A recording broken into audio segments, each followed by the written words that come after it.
Welcome to Even Tacos Fall Apart, a podcast where vulnerability meets resilience. I'm MommaFoxFire, and today we're talking about something that many folks may briefly consider, but then quickly deem out of reach: completely changing careers in the middle of your life. Midlife career changes are terrifying. You've spent 20 years building experience in one field, and now you're supposed to just start over from scratch, go back to school with people half your age, compete for entry-level positions against fresh graduates who will work for peanuts? It sounds completely unrealistic. But people do it all the time. Not because it's easy or comfortable, but because staying where they are has become unbearable. Because waking up every day to do work that makes you miserable isn't actually living. Because the idea of doing the same thing for another 20 years feels worse than the fear of starting over. The average person will spend about 90,000 hours at work over their lifetime. That's a third of your waking life. If you hate what you're doing, that's 90,000 hours of your one precious life spent being miserable. So yeah, maybe starting over at 40 or 50 or 60 isn't the crazy part. Maybe the crazy part is not starting over when you know you need to. But going back to school as an adult is hard. You've got bills to pay. You can't just quit your job and become a full-time student living on ramen noodles. You've got a mortgage or rent, car payments, maybe even kids to support. So you work full-time and go to school full-time and have exactly zero social life for years. You study while everyone else is out having fun. You miss parties and family gatherings and sleep because you've got a paper due. And if you're an immigrant or English isn't your first language, add another layer of difficulty. You're not just learning the material, you're learning it in a language that doesn't come naturally to you. And you're dealing with people who judge your accent or treat you like you're less intelligent because you don't sound like them. Now imagine doing all of that and then getting diagnosed with cancer right after you finally graduate. That's not a theoretical, that's exactly what happened to today's guest. Most people would use cancer as a perfectly legitimate reason to put everything on hold. To say, you know what, this isn't the right time, and just focus on survival. And honestly, no one would blame them for that. Cancer treatment is brutal. It takes over your entire life. The appointments, the side effects, the exhaustion, the fear. It's more than enough to deal with. But some people refuse to even let cancer stop them. They treat it as something that happened to them, not something that defines them. They keep their eyes on what comes after. They do the treatment, they do the work, and they keep moving forward towards the future they want. That takes a special, specific kind of stubbornness. The kind that doesn't know how to quit, even when quitting would be totally understandable. Today's guest is Zulma Williams. She's a psychotherapist, the founder of Dragonfly Therapy Services in Nevada, and someone who's been through more shit than most people could imagine. She was born in Buenos Aires, moved to the US at 31, went back to school at 42 for her bachelor's degree, and then got diagnosed with breast cancer 6 weeks after graduating. She moved back to Argentina for 3 years to do treatment. Then she came back to the States, started her master's program at 50, and became a licensed therapist at 54. She's now 60 and running her own practice, specializing in trauma, anxiety, and depression. She's also really funny, swears constantly, and has zero patience for bullshit. She calls herself the swearing therapist, and she means it. Her approach to therapy is refreshingly honest and direct. She doesn't sit there crying with you about your problems. She helps you figure out how to actually solve them. In this conversation, we talk about what it actually takes to reinvent yourself when you're not 25 anymore. We talk about surviving cancer without letting it become your entire identity. We talk about the ridiculous stigma around mental health and therapy.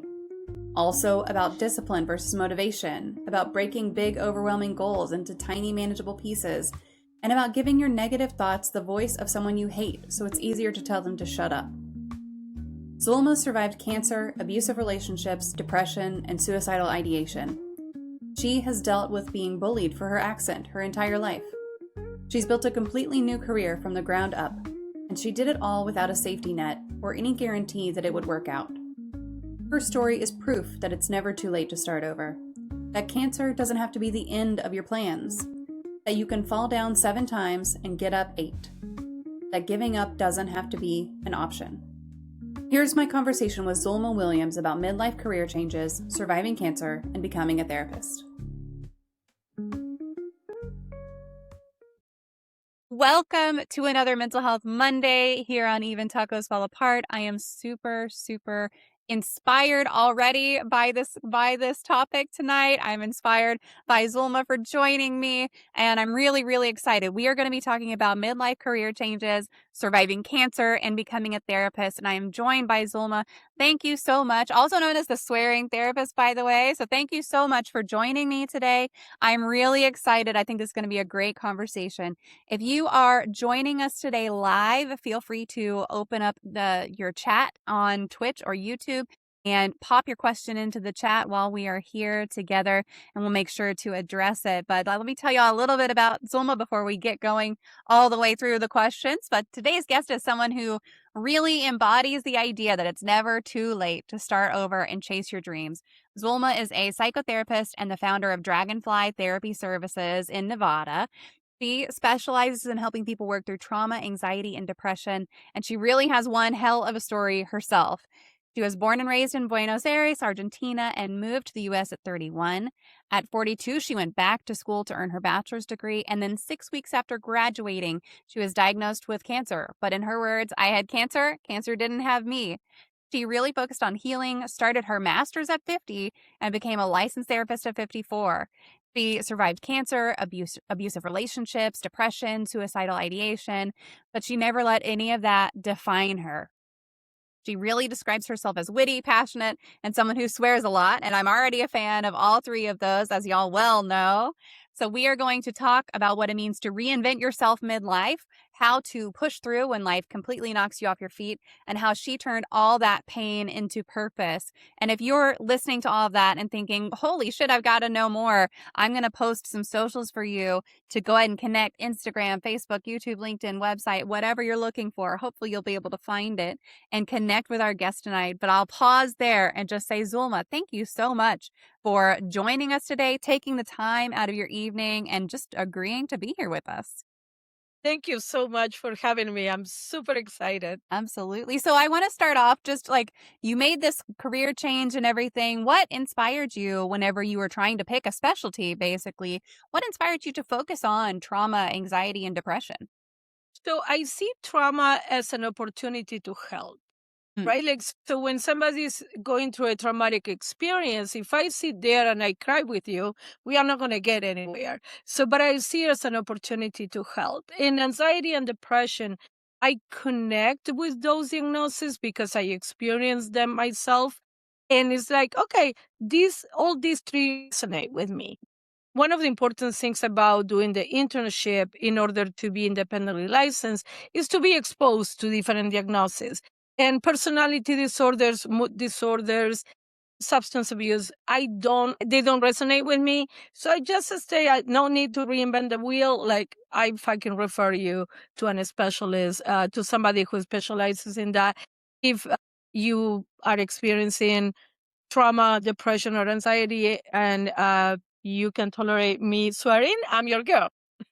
I love that. I love that. And we've had a couple of therapists who really lean hard on that swearing part, and they're like, I swear by swearing. So there's something to it. I think they can bring a lot of catharsis to therapy whenever you have somebody who's like, no, let's let it all out. Let's get it out there. So I love that. I love that that's Swearing part is of my your way of keeping it real, right? Like, to me, Yeah. it's like fudge. No, I'm gonna say fuck, Yeah. right? Like, Yeah.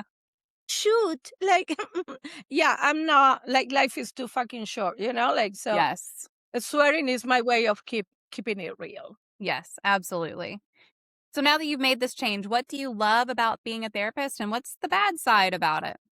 I love that I can provide a safe space for my clients. And what I don't like is that I cannot be friends with my clients, right? Because, Uh, like, my clients are the coolest people ever.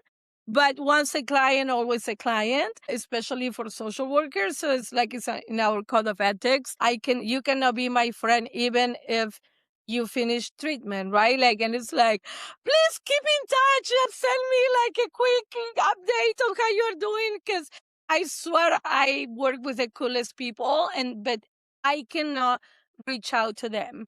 Like Yeah. if they reach out to me with a quick update, I can respond, but I cannot be like, "Oh, how are things going?" Right? Because it's kind of like soliciting in a way. Mm. So it's like it can be perceived as soliciting. So it's like, please, like, like I have clients move out of state or whatever. It's like, please send me a quick update. Let me know how you're doing. So Yeah. that is one of the hardest parts. I mean, I understand the restriction, but it is really hard.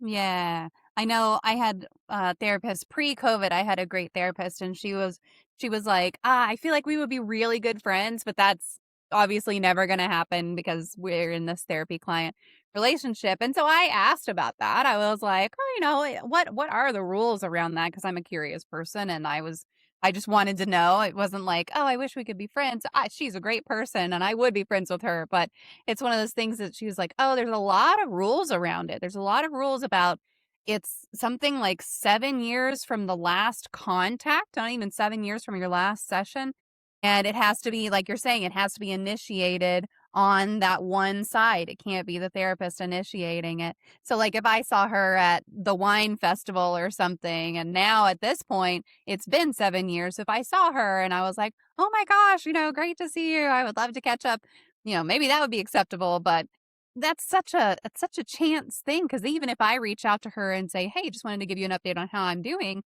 it resets that clock. Right.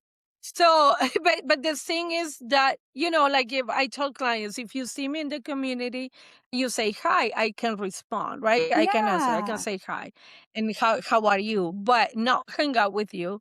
But it's to protect your privacy, Yeah. right? Because like if you are with somebody, and I'm like, oh, and the person is like, who's that? Yep. Right? Like, so I'm putting you, right? Like I'm violating HIPAA, I'm violating your privacy. So there's a lot Yep. of rules, but also there is the imbalance of power, right? I Mhm. know a lot more than you know about me in order to preserve the therapeutic Yep. relationship. So if I become your friend, I know a lot of shit to begin with that you don't know about me, Yeah. right?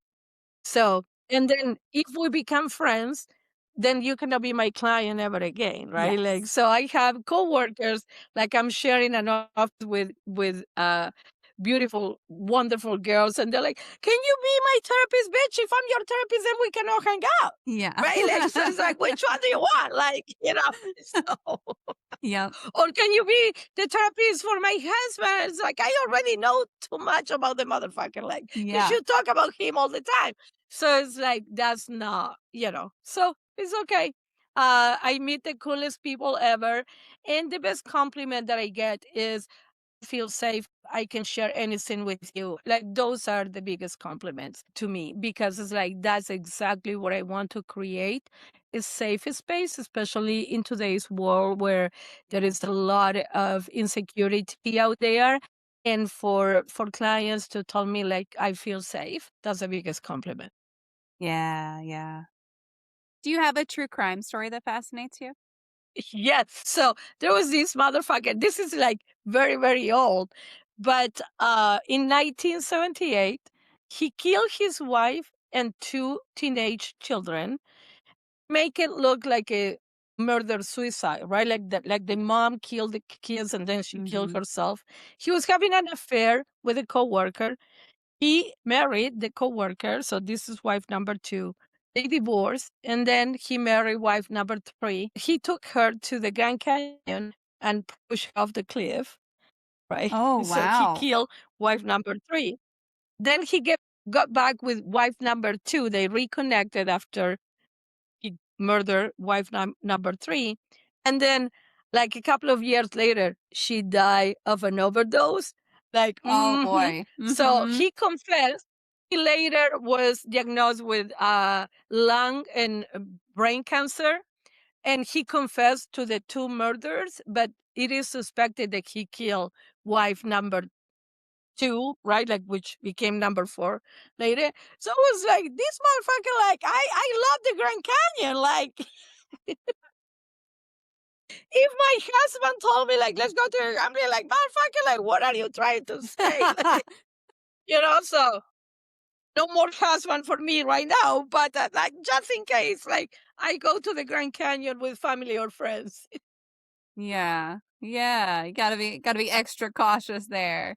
So yeah, so it looks like that was Robert Spangler. Is that the right one? Yes, yes, that's Yeah. who exact. That's who it was. Yes, Yeah. all this is between 78 and 1993. It's a Mhm. long time ago. But I was like, look at this motherfucker, and he was ugly as fuck too. Like, Yeah. That always kills me. It's like, how did you manage to get multiple wives? Like, hey, you sound like a shithead. You can't be pleasant. If you get to the point of murdering, I'm assuming you're not a very pleasant person on a regular basis. So, I don't know. right? Like, so, you know, Man, in a span from you said 78 to like 93? yes. Wow. Wow, that's So wild. the wife, the third wife, the one that he killed in the Grand Canyon, was in 1993. Oh, it's And then so I long think that between. the second wife, right, like, so she died, like, I think in 1994 or 1995, something like that. So it's like, okay. He said that killing them was a lot easier than divorcing. Okay. Having been through a divorce myself, he might be right. Right? Like, we're not promoting anything here, but No, no. It he doesn't was a make man, it but yeah, it doesn't make it right, but it yeah, it also doesn't make it he right. might he might be correct. Yeah. Well, getting to our topic tonight, we are really talking about quite a few things, but they all center just around you and what you experience. So I know that midlife career changes are something that a lot of people actually consider in passing, but not everyone really decides to actually make it happen. What made you decide to go back to school at 42? And did you have any fears that came with that decision? Yes. So I was working in accounting in a corporation, and I was miserable working there. And I started thinking about my future, like, I really want to do this for another 20, 25 years. And the answer was not necessarily. So I started like thinking like, okay, what am I passionate about? And I'm passionate about helping people. Like, I had people coming to me all the time, like telling me their deep, darkest secrets. And I'm like, the fuck can I start charging for this shit? I should become a therapist, right? Like, so I talked with my therapist at the time. She is a licensed clinical social worker, and she recommended that I go that route because if I grew tired of therapy, then there are a lot of things that you can do being a LCSW. So it was like, okay. So I started doing research about what I needed to do. And if I went for a bachelor of social work, then I will qualify to do the advanced masters, which is only 1 year. So Mm, it was like, oh, okay, I'm gonna do that. But I think that one important thing to tell the audience is a lot of times we're like, oh, in order to do this, I had to destroy this. I did both things parallel. When I started school, I still work in accounting for another mhm. 3 years, right? Like, because I still had to pay bills, no Yeah. sugar daddy, so I had to pay rent, right? Like, I had to eat. So it's like, okay, like I need an income. And at the same time, I was creating, this is 2007, we are talking about, I started creating my present life today at that time. Yeah. One of the biggest fears that I had was, I mean, English clearly is not my first language. My accent, I've been bullied all my life for my Mm, accent. So I was terrified of participating in class. And I had a biology professor who said that participation was, let's say, 10 points of the grade, right? Like, so I went to talk to him during his office hours, and I was like, I want to participate, but I'm so embarrassed about my accent. So, and bless his heart. I mean, that was one of the hardest class that I took, but he was amazing because he grabbed a book. Like, as I was talking to him, he grabbed a book and he said, "How do you say this? And how do you say this? And how do you say this?" And I said it, and he's like, "You're fine." And it was one of my first classes, so I'm glad that he encouraged me to participate mhm. because he could have been gone the opposite way. Um, And coming from being a woman, being Hispanic, like I didn't have a voice, right? Like yeah, you shut the fuck up and you sit over there Mhm. in the corner. So like being able to verbalize and to ask the questions and to participate in class, although it was terrifying, it was very liberating too. Yeah. So yeah. And were you in classes with mostly younger folks too?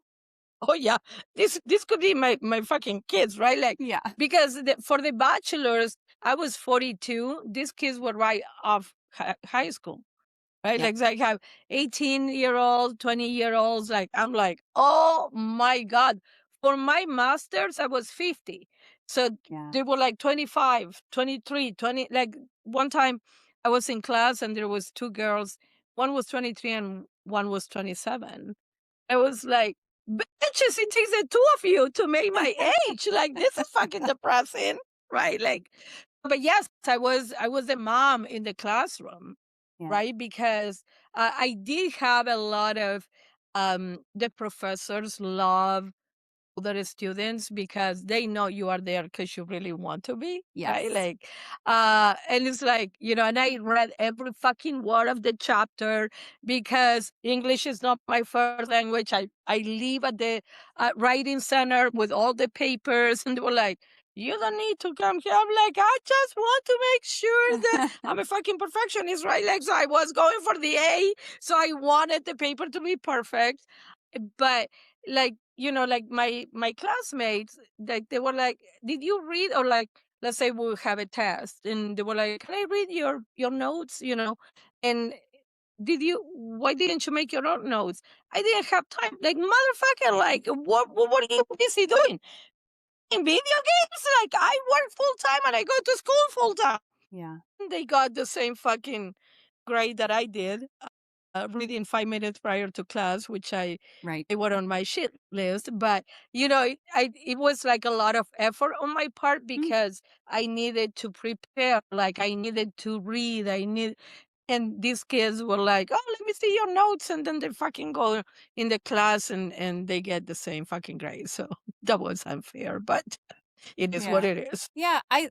I feel like whenever you have gone through so much life, it's got to change a little bit of how you approach studying, especially if you're like on top of a job, because your job definitely takes up a good chunk of your brain already. Like you've already got that occupied, and it's one of those things that it's like you've got other shit to worry about. You're like you said, you've got bills to pay. You have to maintain all of that, so you've got other things to worry about that maybe these other students aren't necessarily paying attention to.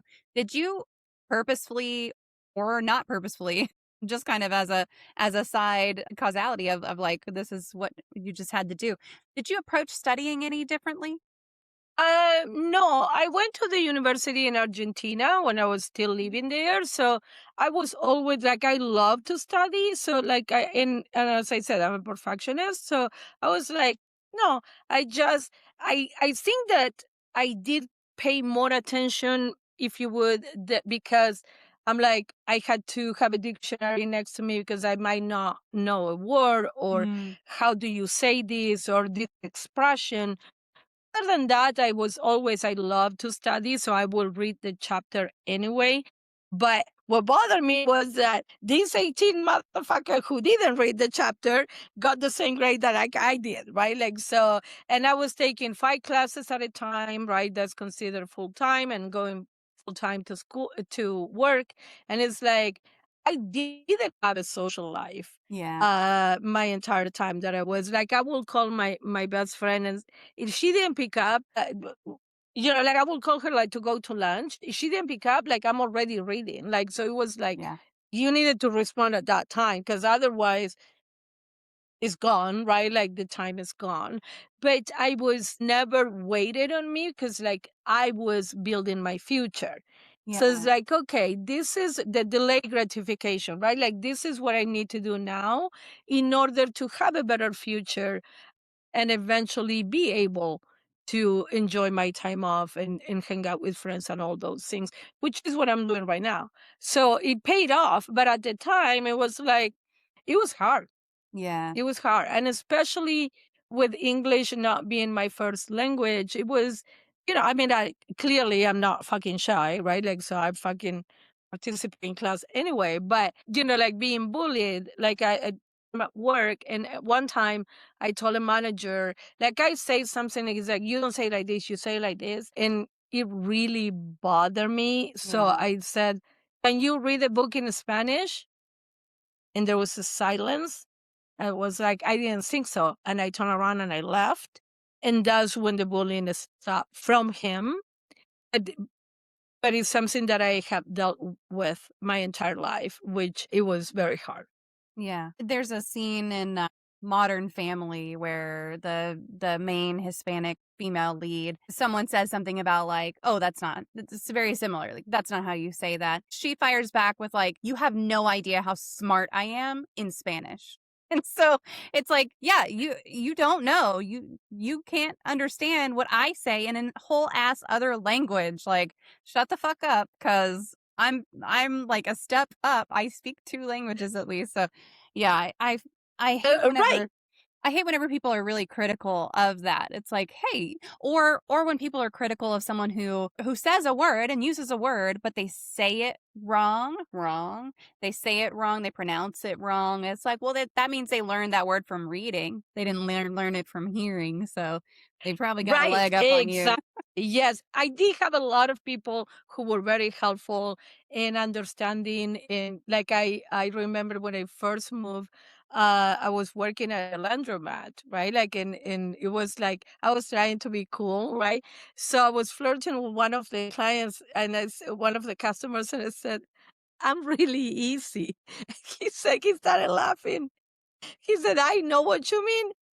Really, you should say you are easygoing." Okay. Yeah. Like many years later, I look back, I'm like, thank you, sir. Really.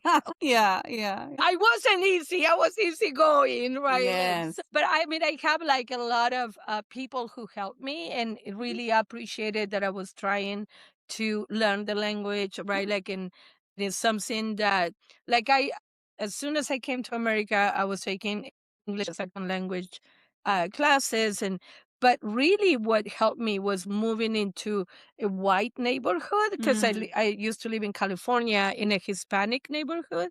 And that was like, I learned more Mexican than English at school, right? So then when I moved into the white neighborhood, it was like, I had to learn, it was like either that or I'm not going to survive, right? Like, so Yeah.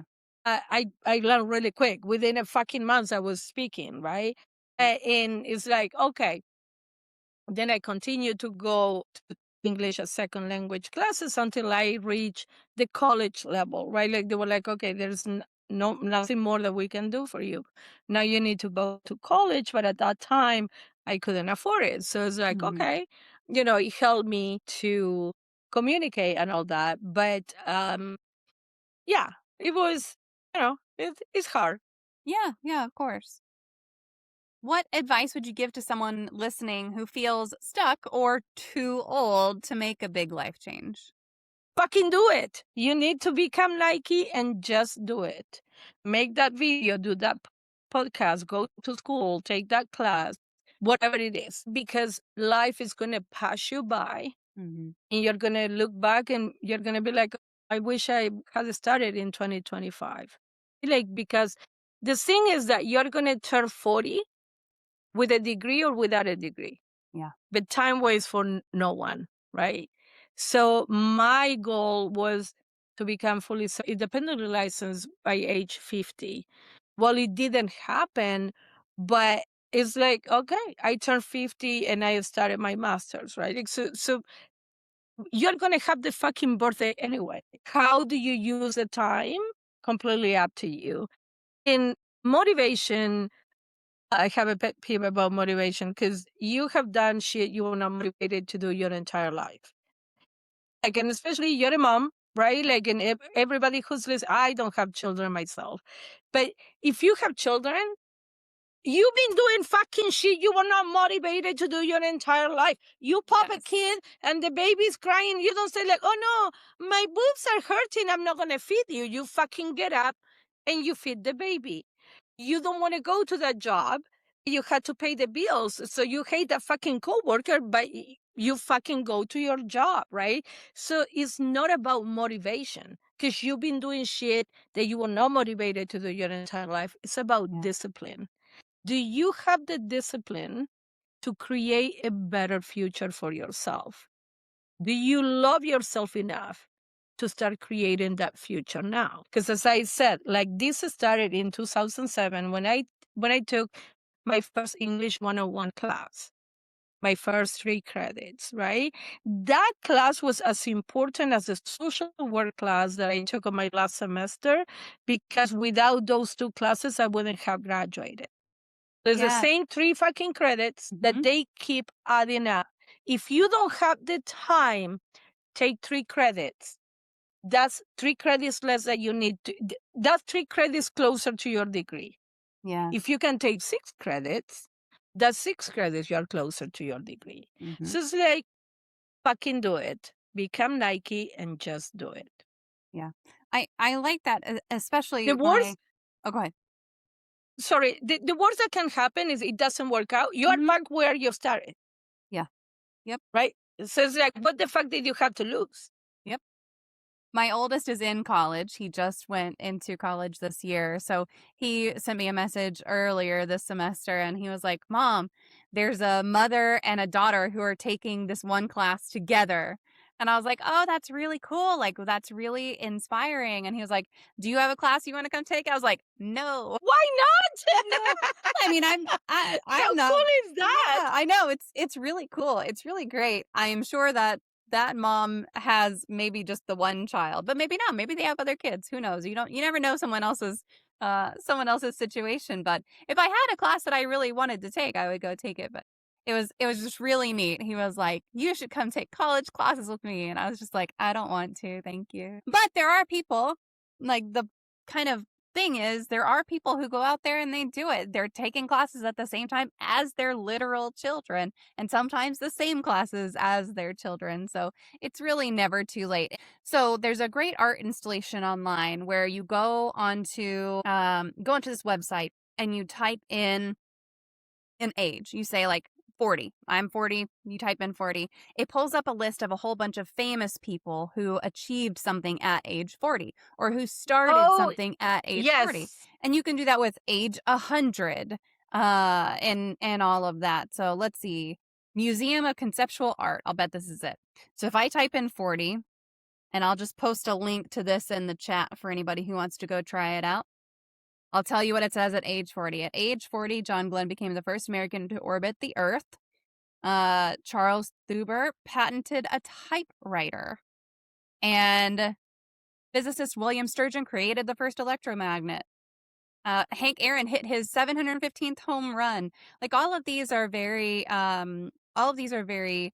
okay, they've been setting this up for a long time, but also Laura Peterson got her very first tattoo. So you can kind of go through this and be like, and then this one says Lewis got hired at the job of his dreams after submitting his resume to the company for 11 years. So you can go through this and just say, okay, well, I want to look at, let's say somebody else is 45 and you just hit display accomplishments and you can go through and look. And it doesn't matter what age you're looking at. If you want to look at, if you're 13 and you want to see something, there's Pablo Picasso was so skilled at drawing that his father handed over his own brushes and paints and gave up painting at age 13. So you can go and you can check out any of those. It's Wow. a great, just conceptual little piece of art, which is wonderful. And then there's also the help for the attitudinally challenged pages. And that's one of those things that it just kind of gives you those pieces of like powerful technologies for coping with chronic negativity and stress, which is, I think, also very important. So if you go on Oh, there and you're like, oh, I'm depressed because of this website that you just showed me, there's kind of an antidote for it as well. So go check those out. They're really cool. Now, you graduated with your bachelor's and then you were diagnosed with cancer. And you said your motto is, I had cancer, cancer didn't have me. What did that mindset mean for you when you were going through treatment? yes. So I graduated with my bachelor's at 46, and then 6 weeks later, I got diagnosed with breast cancer, which I was on track to do my master's in that year. So clearly, I um, had to change plans to take care of my health. So I moved back to Argentina for 3 years. I was close to my family, did part of my treatment there. But if anything, cancer came to show me how bad I wanted to be a therapist because it didn't stop me. It only delayed me, right? Like I was on track to start my master's in August of that year. And instead I started 3 years later. Who the fuck cares? I'm all anyway, right? Like, but it showed me that, okay, are you going to use this as an excuse to give up? Or are you going to get better and then continue with your plans? So when any time that anyone is facing any type of challenge, it's like it doesn't have to be cancer. You can use this motto for anything that you are facing right now, where you own the challenge, not the other way around. Yeah. It's a great way to look at it too, of just like, okay, well, I experienced this. It's not what defines me necessarily. And it can be a huge part of your Right. story. Like cancer is no small thing. And it can be a big thing that you still talk about years and years later, but that doesn't mean that it is you. It's not. So you're a whole ass person beyond that. Right. Yeah. Cancer is a part of me, and my story is not the entire story. Yeah. At the beginning, it was pretty much taking over the entire story because, like, the treatment was intensive. I had to go to the doctor more often, and so on and so forth. But as the time went by, it's like, oh, I'm doing a checkup once a month, or once every 3 months, or once every 6 months. And that's when by age 49, so 3 years later, I was like, I'm fucking feeling better. Like, I'm going to go back to the States. I wanted to celebrate my 50th birthday here in Las Vegas. And also, out of nowhere, I received an email from University of Nevada, Las Vegas. That's where I did my bachelor's. And they were like, hey, we have the advanced program back. Do you want to enroll? I'm like, yeah, I want to enroll. And that's how, confirmation for me that I was doing the right thing. And then I moved back in May, and I started school, like, I think like 2 weeks after I moved. And then in June, I turned 50, and then I graduated at 51. Yeah. No, I graduated at 50 because I graduated in May and turned 51 in after my graduation. So it's like fucking, like, cancer is a part of my story, but it's Yeah. not the entire story. Yeah. What good timing with the university just being like, "Hey, you wanna come back? We're gonna Oh my start this God, back like, up." yes. So I was in Argentina, and I was toying with the idea of coming back, and I pray a lot. I was like, God, please give me a sign that this is the right thing to do. And be careful what you ask for, because I asked for a sign. God gave me a fucking banner, right? Like, because after a while that you're not an active student, your student email gets deactivated, right? Like, so they send me that fucking email to my personal email. Mhm. It was absolutely meant to be.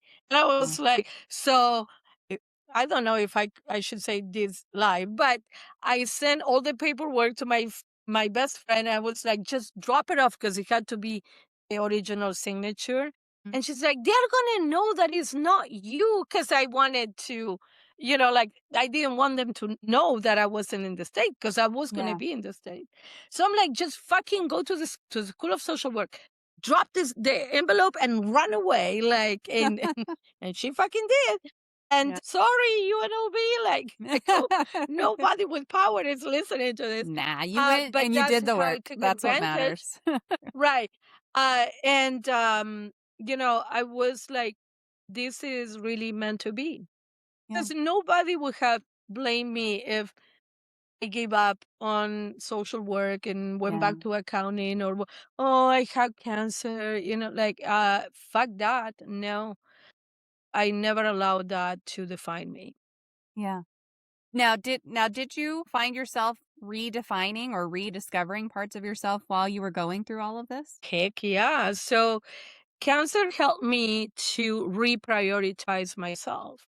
I was at the bottom of the list, right? And believe it or not, I'm a recovered people pleaser. Like, what? Like, people who know me now, they cannot conceive that. But I was a people pleaser, and I was like this. I'm gonna put myself first, and that's what cancer did for me, because I needed to take care of me in order to survive, right? Like my life is at stake now.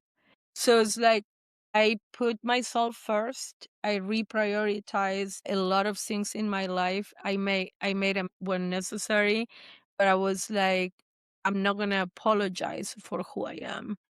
And I rediscovered myself. So I have cancer to thank for that. And it's like, okay, a new era had begun. Yeah. Was there ever a moment during treatment where you thought about giving up? And if so, what pulled you through that? Many times where I didn't feel well or I was tired, or in Argentina, I had to get up at 4 o'clock in the morning because like I had like an appointment that day, but there was no guarantee. So like you need to be there super early to get a number to be seen. And it was just like so hard. And I'm like, why the fuck am I doing this?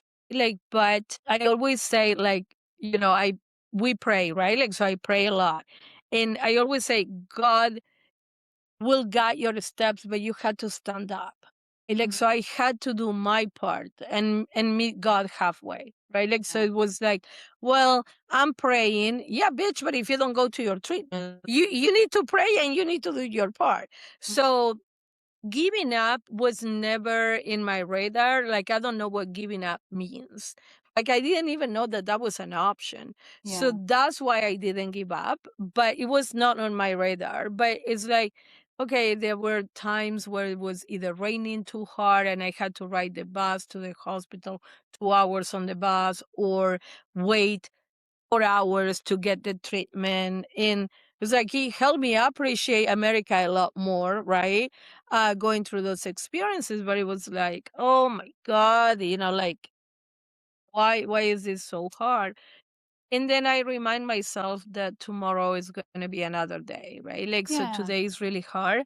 Tomorrow might be better. And I just kept pushing through like that.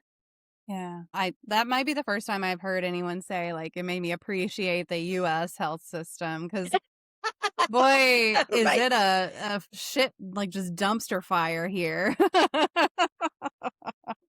Oh. Right, because we take it for granted, right? That we go, you have an appointment at 9:45, and maybe you wait 1 hour for the Mhm. doctor. Like over there, I had to go there super early, like before they even open, to make the line so that I can get a number, so then I can see Mm. the doctor. And one time I was there for 8 hours at the hospital, and I haven't seen the doctor yet. Oh my gosh. And it's like, I fucking got up at 4 o'clock in the morning. Like, I'm tired. Like, you pack for the entire day. Like, Yeah. I had to pack lunches, snacks, water, like everything, because it's like you don't know if you're going to be there for 2 hours or eight. Mhm. That day I cried. I remember that I cried because I was just so tired and so upset. And my sister was with me, and she started knocking on fucking doors and making a big deal out of it. I'm like, no, it's okay, but I was fucking crying because like I was tired. Like Yeah. I wanted to go home, I wanted to rest, like. And this is like for cancer. Like, can you imagine, like, for a regular checkup or whatever, like.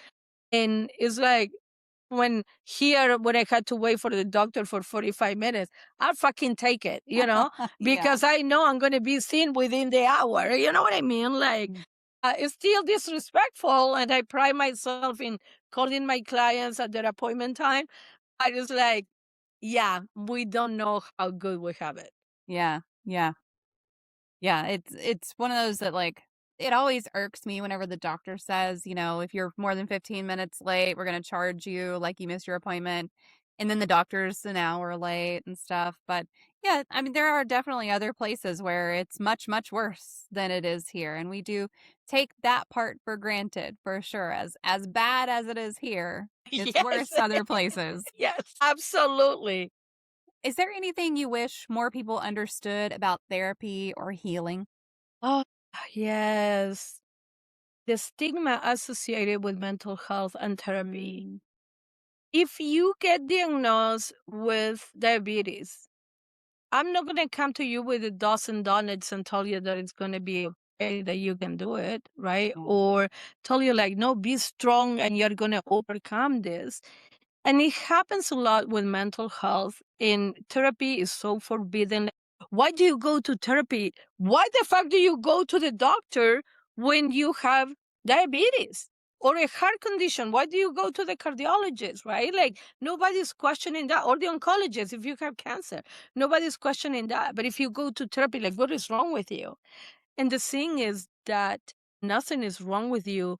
There is so much power in being vulnerable enough to know that you don't have to do this alone. Can you do it alone? Yes, but why? When there is help available, right? Like, simply because you can take a punch, you don't live in the ring, right? Like, so I always say, like, anxiety, depression are kind of like the diabetes of mental health. But when somebody is depressed, what do we tell them? Like, oh, come on, get over it. Or if you're anxious, it's like, you're okay. Like, just fucking get up and do it, right? Like, why don't we tell you that when you have cancer, right? Like, so I think that because mental health is not concrete, right? Like, I cannot see it. I cannot touch it. Like, cancer, I understand. Diabetes, I understand. Anxiety has been named a first world illness, right? Because people in third world countries don't have time to be anxious because they're working all the time.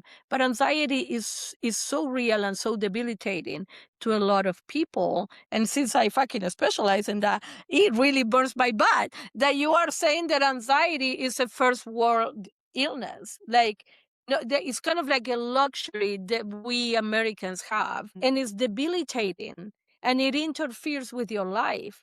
So to diminish something simply because you don't see it or you handle it differently, right? Like, so I have a friend, she's terrified of flying, and I fucking enjoy flying, but I don't diminish her fear simply because I enjoy flying so much. Like, anytime I fly, I love to see when the plane departs, right? Like, I love to see, and then I'm fucking creeping until we land, and then I love to see when we are landing. My friend, she's terrified of flying, right? And I told her, like, you have more chances of fucking dying driving, right? Because, like, there's a lot of texting and driving and all that. But I do respect that she's terrified of that. I'm fucking terrified of dogs, which I have people telling me, like, oh no, the dog is friendly. It's not your fucking dog. I don't fucking like the motherfucker in my space. Yeah. Right? Like, so it's like, why can we respect other people's limitations, right? Like, why do you want to put your fucking pet in front of my face? Whereas, like, I repeatedly told you that I don't like it. I'm terrified. The smaller the dog, the more scared I am, right? Because in my experience with big dogs, they're like, well, bitch, you don't fucking like me. I don't like you either. They fucking turn around and leave. But the little ones, they want me to pet them. Yeah. I'm fucking touching your ass. Right? Like, so, but why is that a problem different than cancer? Like, because it's a choice. I wish that I could be around pets because they bring so much love um and comfort to their owners, and I don't have that. Yeah. I don't have children, and I don't have pets, so I never will have grandchildren, right? So I don't have those things. But people are seeing it as like, what is wrong with you? Instead of, like, fucking respecting that. I do have a lot of people who do respect that, and they put their pets away when I'm visiting or whatever. But I also have a lot of people judging, like, oh, what is wrong with you? You don't like, and the judgment that, oh, if you don't like dogs, it's because you are shady. Like, fuck you and your judgment, right? Like, because if I don't like dogs, something is wrong with me. Okay, well, fuck you, right? Like, so I think that because mental health is not concrete, we cannot touch it and we don't understand it. It's like so hard to empathize with that. Yeah. So therefore, when you are saying that, oh, you're going to therapy, is that judgment that, oh, why are you going to like, nobody will question you if you have cancer. Why are you going to the oncologist? But if you are having a mental health issue, it's like, oh, why do you need therapy? Like, fucking get over it. And it's Yeah. like, are you going to get over it by yourself? Probably. Why? Why when there is so much help available? Yeah. I like this comment in the chat. Be curious, not judgmental. That's some good old Ted Lasso recommendations there. That's a great show. But that's definitely one of those ones that it's like ask why. I think it's okay if someone says like, "Hey, I don't like dogs." You can be like, "Oh, do you mind sharing why? Can you tell me why? Is that something that's okay to ask?" But then don't criticize, don't ridicule whenever they tell you, "Oh, I just have a major fear of dogs." Like that, just accept it and be like, "Oh, okay, well, I'll make sure to keep my dog away from you." That's that. But yeah, it's Even if you don't right, if you don't understand it, accept it, right? Like, it's Mhm. not about you. Oh, you need to understand why I don't like dogs. I don't fucking know why I don't like dogs. Yeah. I don't have a traumatic experience with dogs. I don't fucking like them. Yeah. Where is a fucking stone that says that everybody needs to like dogs? Fuck you and your stone, right? Like, I want to see it. Even if you don't understand it. So if you don't understand, for example, it's hard for me. I understand the clinical part of the diagnosis, but it's hard for me to connect with personality disorder, especially borderline personality Mm. disorder, because it's like I don't get it, right? The victim part, the victim mentality part of that diagnosis, I cannot connect with. I accept it. I don't criticize it. I'm like, I don't judge it. It's like, oh, okay, I don't work with that, so I will recommend you to someone who does. Yeah. Right? Because I think that connecting with the issue is so important in therapy. But it's like and I don't get it, but I accept that it's a problem for you, which is never a problem for me because I don't connect with that type of mentality. I accept that it exists. Yeah. Right? So it's not like, why do it's like, yeah, that's your fucking reality. It doesn't have to be mine for it to be valid. Right? You describe yourself as someone who is witty and passionate and who swears a lot, all of which I love and all of which I think you put on full display here with us tonight, which is fantastic. How does humor and honesty show up in your work with clients? Oh my God. I think there are two of the main pillars that help people connect with me because it's like the way that I'm talking to you, that's how I talk to my clients, right? It's not like, no, it's like the way I'm talking right now is how I talk to my clients. And I use humor a lot. It's just part of my personality where I'm going to make a comment, kind of like break the ice, if you would. Like, I work a lot with victims, with people who have been in car accidents and they are not at fault. So there was this one client, she was an older lady. She was trapped in the car. So like the firefighters were carrying the car in order to remove her from the car. And she was telling me that one of the firefighters was holding her hand inside the car while the other ones were working. So it's very dramatic, right? Like, this is Mhm. an older person, very dramatic situation. So he said, was he hot? And it took her a second. And then she started laughing. I'm like, girlfriend, I'm looking for a sugar daddy. Like, I want to know, like, what's. I got her the minute that she started laughing because it's such a dramatic and traumatic experience, but we don't have to be sad about it, Yeah. right? Like, so it's like, I always incorporate humor, and that distance the situation where it's like, okay, now we are laughing, but I'm not laughing at you, I'm laughing with you, right? We are laughing together. Mhm.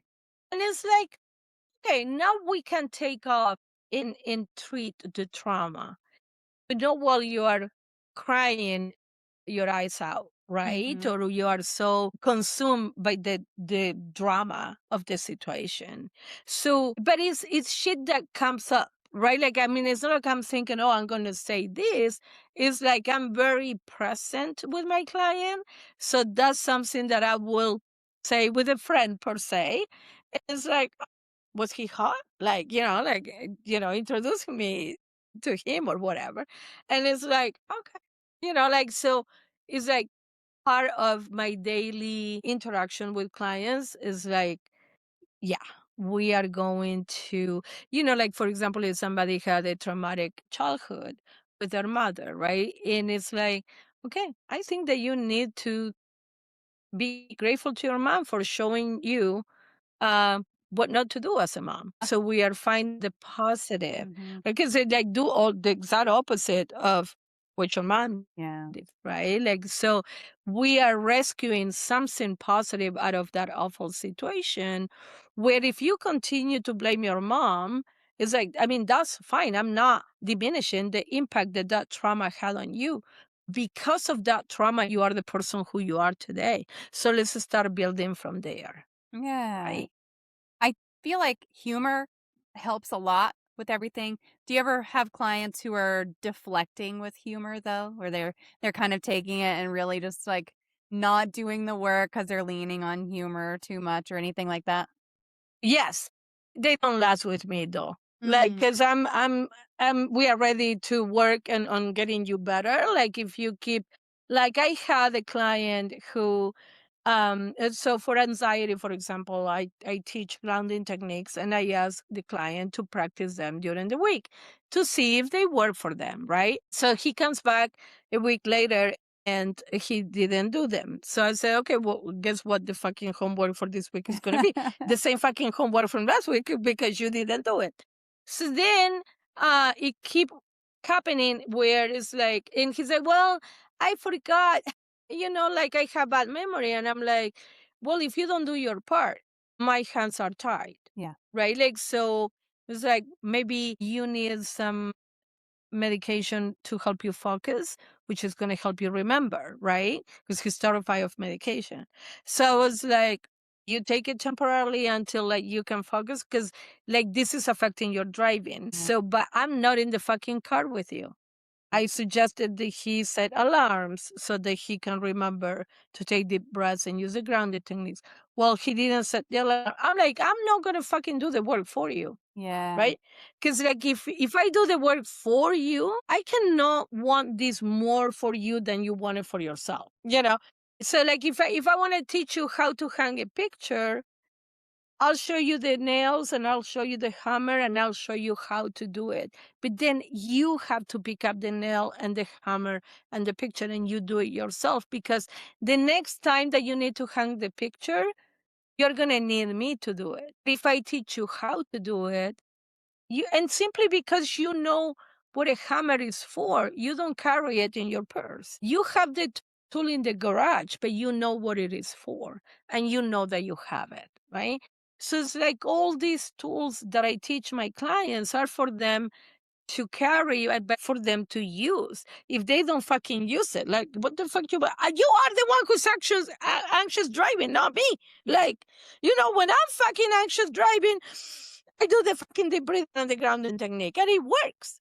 But how do I know if it works for you if you don't even try it? Right. So it's kind of like when we tell the kids, like, try it, right? Like, I don't like it. How do you know you don't like it if you didn't try it? It's like, try the food and then tell me you don't like it. But it's the same. So it's like those type of clients don't last with Yeah. me because I'm really serious about you getting better. And if you're not getting better, you're not doing your part. It's like, okay, I'll fucking refer you out. Like, I don't, Yeah. again, like, it's okay, but I'm not the therapist for you because you're not doing your part. Like, I don't work harder than my clients. Like, I work hard in my own fucking therapy, but I don't work harder than you in your fucking therapy. Like, Well, right. I mean, because you have multiple clients and you can't be doing the work for all of your clients all the time. I shouldn't. I'm not your Yeah. fucking mom. Why the fuck would I do this for you? You need to do it for yourself. Yeah.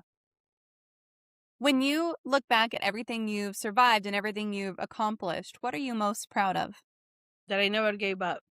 Like, giving up was no Like I don't even know what that is.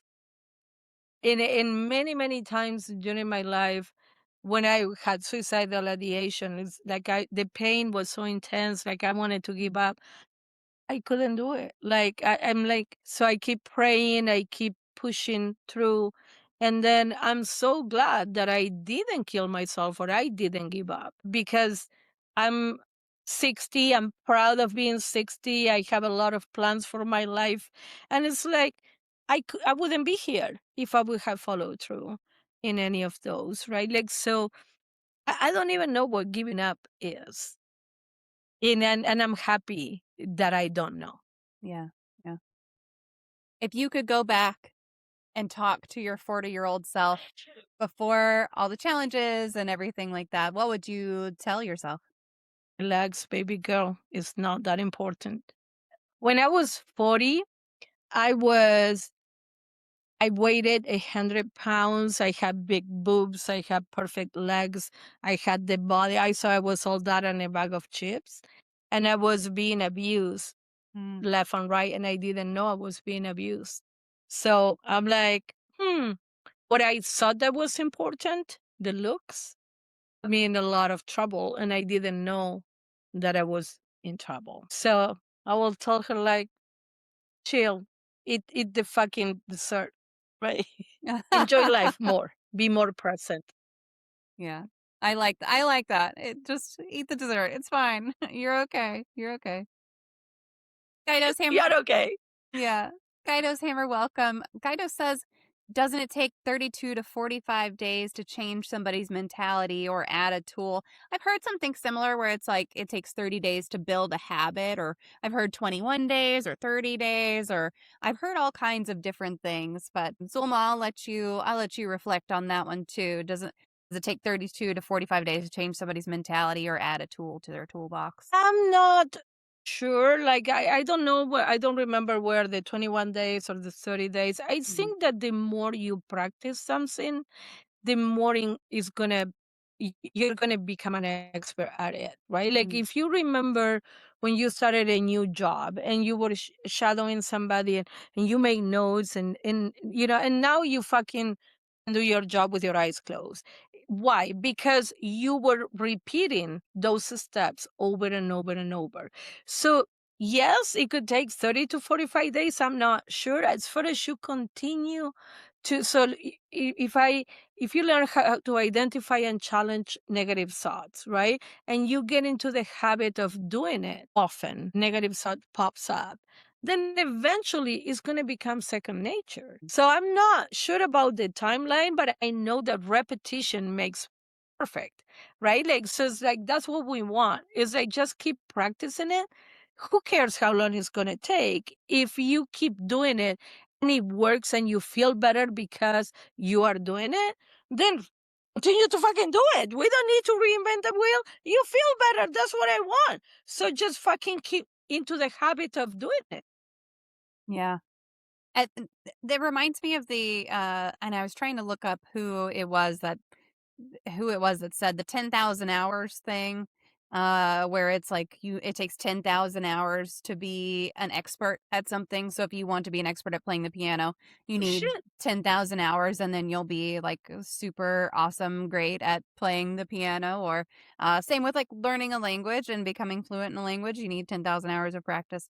So I think that 32 to 45 Oh, days, like I think that's really subjective. How much effort are you putting into? Do you have one anxiety attack where you could use grounding techniques, and maybe you have one anxiety attack in 15 days and you have another one 16 days later, so now you're at 31 days and you've only done it twice? Like yeah. I think it really depends on what you're doing and how often you're using it and where that repetition comes in. I would say for myself is what is definitely, because like you're saying with work, you're doing that day in and day out. So you're going to get good at it very quickly. If you're trying to add a tool or you're trying to change your mentality, how often are you having these thoughts that you're having to reframe? How often are you having to use the new tool that you're trying to add? I think that comes into play a lot more than days on a calendar, I would say. Yes, and also to remain very grounded, right? Coming back to the present moment because nobody has tomorrow guaranteed.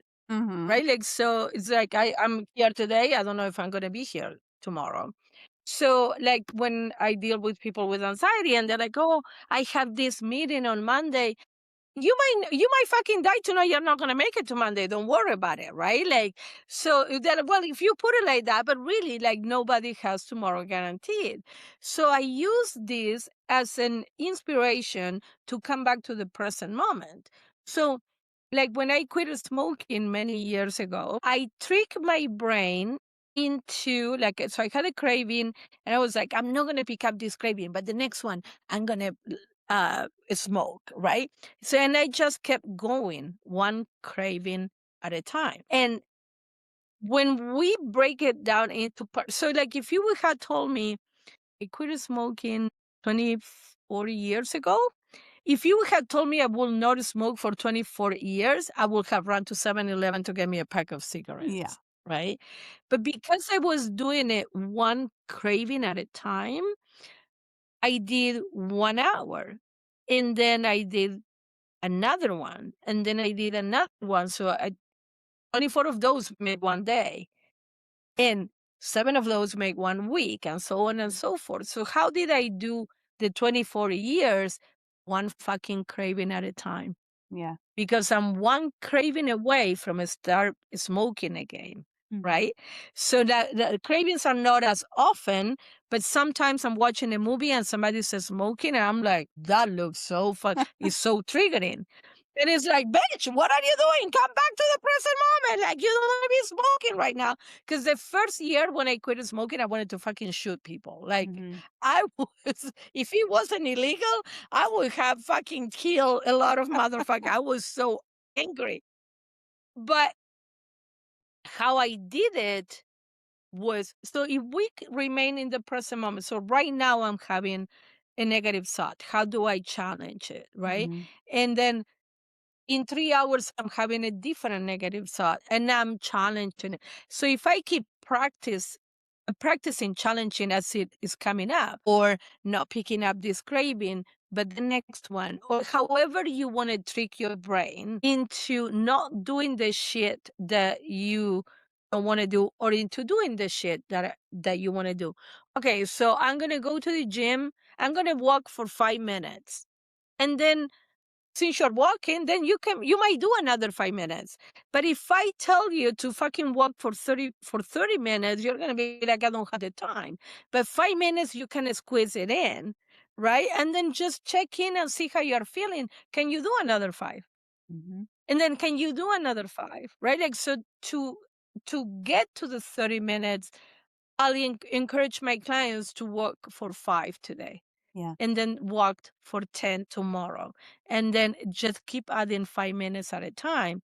You're going to get to the 30 minutes, 5 minutes at a time, rather than if I tell you, like, okay, you need to walk 30 minutes every day.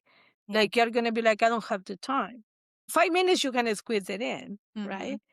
So it's like, okay, we break it down into smaller pieces, and then we're going to get it done, right? So it's like, if you want to bake a cake, you need eggs and you need flour and you need sugar. And so we start gathering the ingredients and then we do it, right? And it's important, again, the discipline, right? Like, if you walk 5 minutes today, it's important that you walk 10 minutes tomorrow. And you walk the 15 minutes the following day, and so on and so forth. Because then you're going to get to the 30 minutes that way. Right? And then you just keep the 30 minutes. Like, so you can do it first thing in the morning, or after dinner, you take your kids for a walk, or your dog for a walk, or whatever. So it's like, okay, now anything can be break down in smaller steps. So a career, for example, like a 4-year degree, is achieved 3 credits at a time. Right. And those 3 credits are achieved 1 test at a time, or 1 paper at a time. And that paper is achieved 1 fucking paragraph at a time. And that paragraph is achieved 1 fucking sentence at a time, right? So it's like, can you write a paragraph today? Yes. and you write the paper to them. Maybe not the paper, but one paragraph, yes. And then you are one paragraph closer to get it done with the paper. Yeah. Yeah. Right. So And that meeting next week. Yeah, go ahead. oh, I was just gonna say, like, breaking things down, you might look at the 32 to 45 days, and that might feel like a really long time, or it might feel like there's no way I can achieve what I'm trying to achieve in 32 to 45 days, but you can achieve part of it. You can break it down into those steps. And then if you're trying to change your mentality, going back to like the cravings and the addictions and everything, if you're trying to change your mentality, I think that's a totally different approach, and 32 days might feel too far away. And you might need to be like, I'm going to set a goal for one day. So it really depends on what you're doing. And I think it depends on the person when you're trying to change that mentality, whether it takes a day or 30 days or 45 days or whatever it is. It takes a while. And the 10,000 hours comes from the book Outliers by Malcolm Gladwell. I put a link to that in the chat if anybody is interested. But so Bite Mark sent this question in ahead of time. She would like to know, what is your favorite poem? Okay, so here comes being bullied for so many years. I'm not sure if I'm going to say it correctly, but it's almost 100 years old. It was written in 1927, and it's called Desiderata. I don't know if I say it right. Desiderata. And it's a long poem, and it's basically about just going through life one day at a time, enjoying, right? And following your heart. Yeah. Is You that find it? the Buddhism? Is that the Buddhism one? Or is that a different one? Could be the Buddhism one. I'm not sure.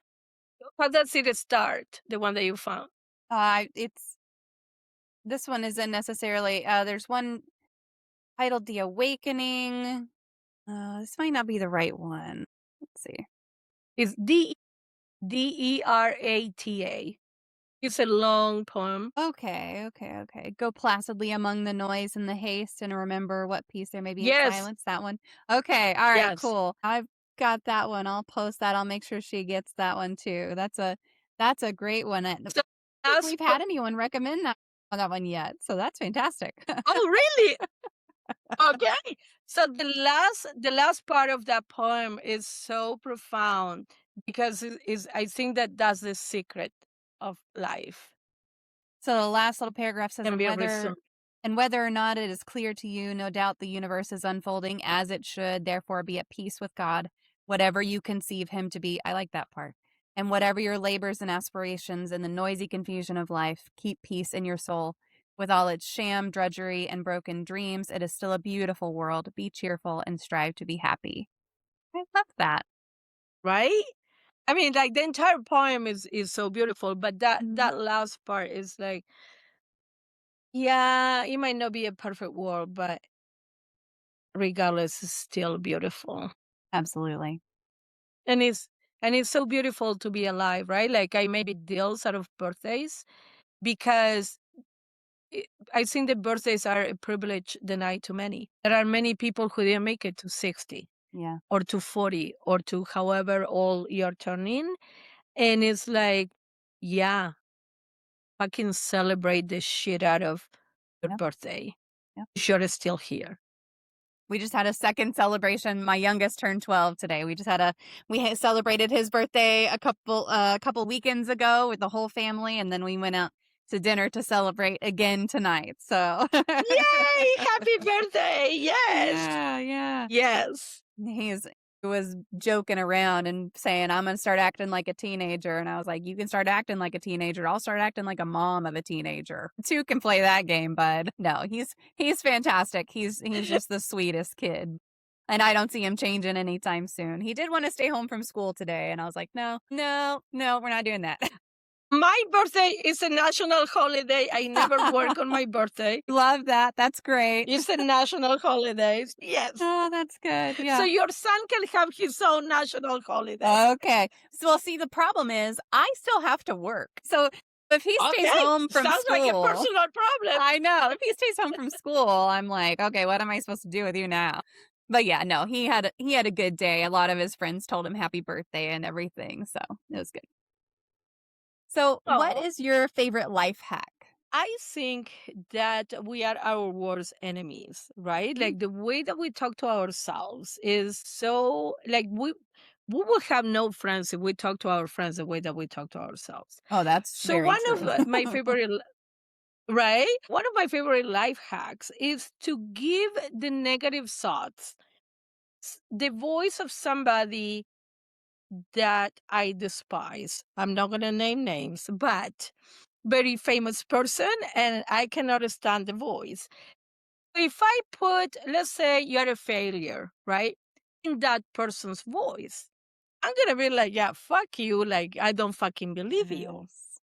But if I say within my own with my own voice, you're a failure, now we have a problem. So kind of like outsourcing the negative thoughts Mm. or the negative things that I tell myself to that person who I despise.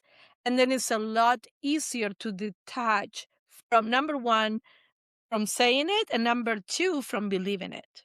Yeah. I encourage everybody listening to like identify that person you cannot stand.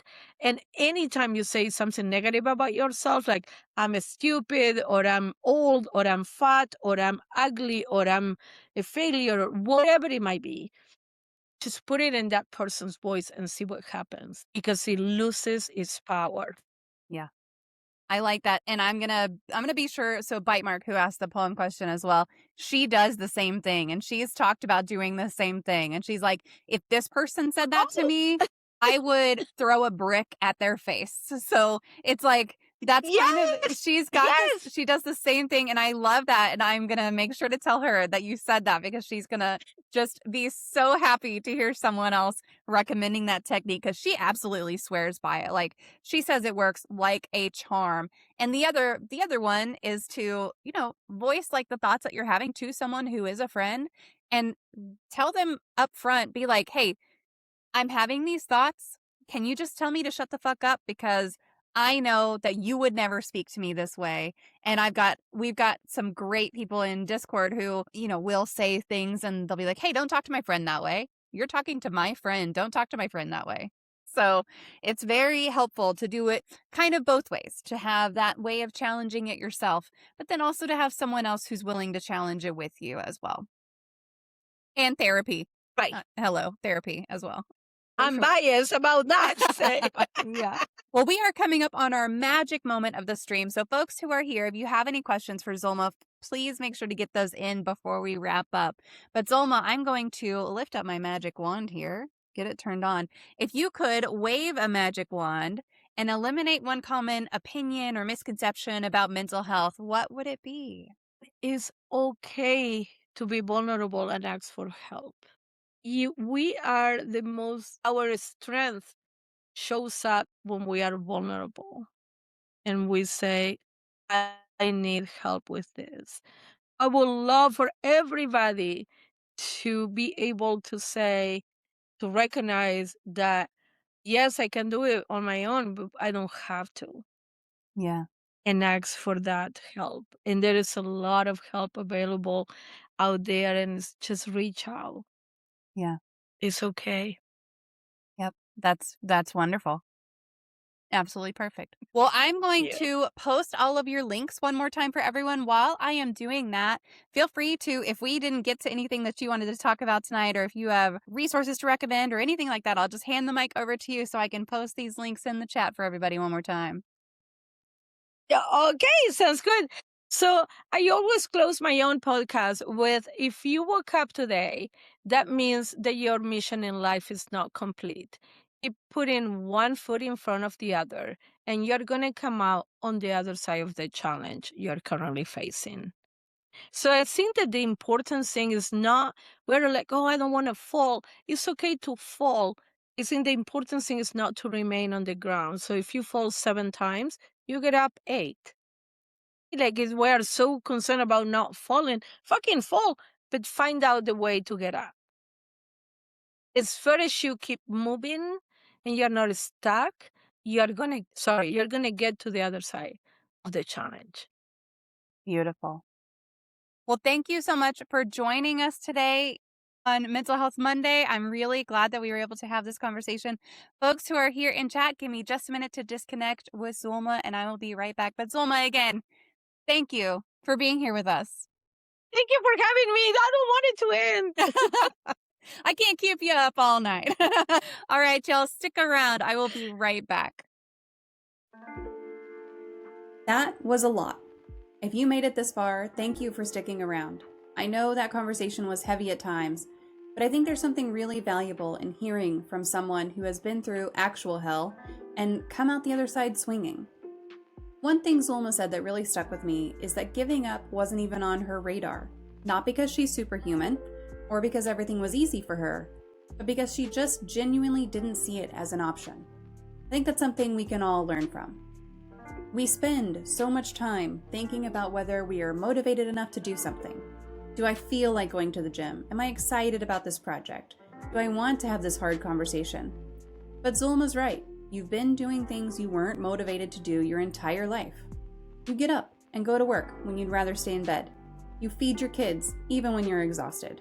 You pay your bills even though you'd rather spend that money on literally anything else.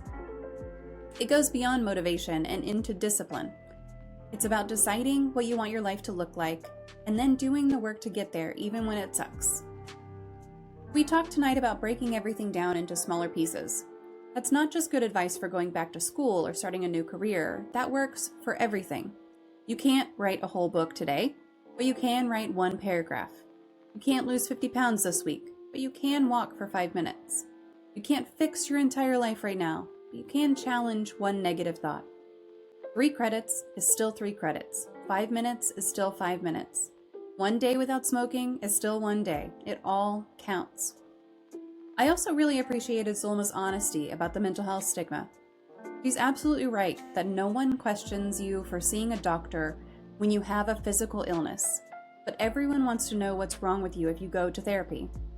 We treat mental health like it's somehow less legitimate than physical health, and that's complete trash.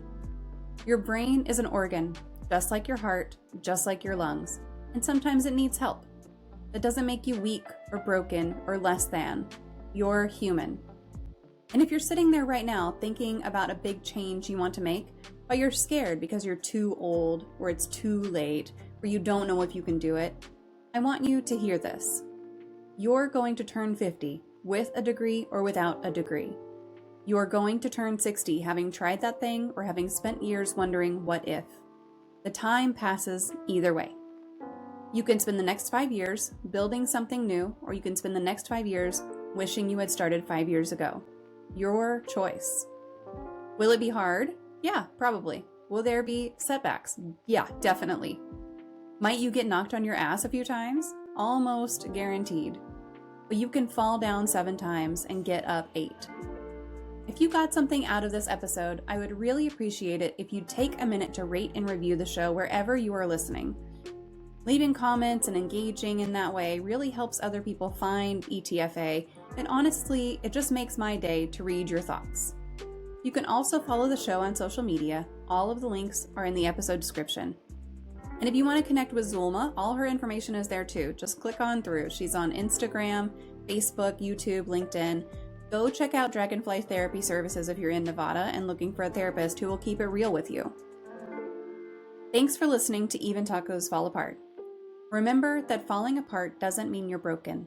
Sometimes you just need to let the pieces land where they land. Take a breath and start putting things back together. Even if it takes longer than you thought. Even if it looks different than you planned. Even if you have to do it one small piece at a time. Until next time, keep going. You've got this.